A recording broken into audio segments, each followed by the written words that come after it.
শুক্রবার সকাল ৭টা ৫০ উত্তরার ১১ নম্বর সেক্টরের ১৮ নম্বর রোডের ৭তলায় বাড়িটির দ্বিতীয় তলায় হঠাৎ আগুন দেখতে পান আশেপাশের বাসিন্দারা। মুহূর্তে তা ছড়িয়ে পড়ে গোটা ফ্ল্যাটে।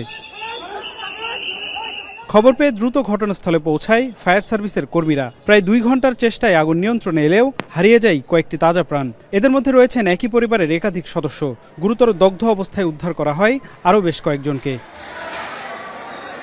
ভবনটির বাসিন্দারা জানান, বেশিরভাগই প্রচণ্ড ধোঁয়ার কারণে অসুস্থ হয়ে মারা গেছেন। ওর বাড়ির দোতলায় আগুন লেগেছিল।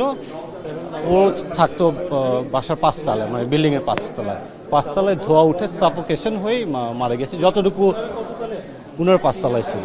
ওনাদের কোনো বার্ন হয় না এটুকু আমি জানি, ইনহেলেশন মানে বার্ন ইনহেলেশনে মারা গেছে আর কি, যেটা আমরা বলি যে হ্যাঁ দম বন্ধ হয়ে এরকমই হয়েছে। আমার কলিগ যারা গেছিল বাসায় বললো যে বাসাটা ইনটেক, বাসায় কোনো সমস্যা নাই।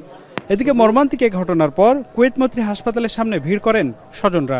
আপ্রাণ চেষ্টা করছে ওনাদেরকে করার জন্য, পারি নাই। মেডিকেলে নিয়ে আসার পরে এখানে আসছে হারেজ মামা, ওনার ছেলে। এখানে 2জন ডেড বডি আমাদের রিলেটিভ। আগে জানতে পেরেছি যে তারা 2জনই ডেড হয়েছে এবং তার ওয়াইফ লাইফ সাপোর্টে ছিল। এ ঘটনায় আহতদের কুয়েত মৈত্রী হাসপাতাল, ঢাকা মেডিকেল কলেজ সহ বিভিন্ন হাসপাতালে ভর্তি করা হয়েছে। আফজাল হোসেন, এখন, ঢাকা।